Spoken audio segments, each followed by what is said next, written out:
மார்கழி பனி நாளில் மங்கையர் இளம் தோளில், மார்கழி பனி நாளில் மங்கையர் இளம் தோளில் கார்குழல் வடிவாக கண்ணன் வந்தார், கார்குழல் வடிவாக கண்ணன் வந்தார்.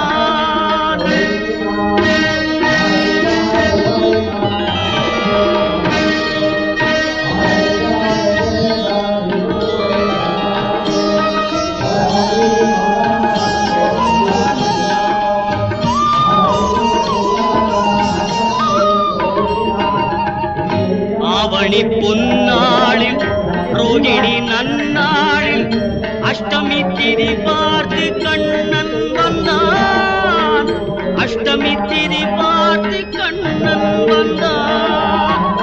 அந்தியில் இடம் மாறி சந்தியில் முகம் மாறி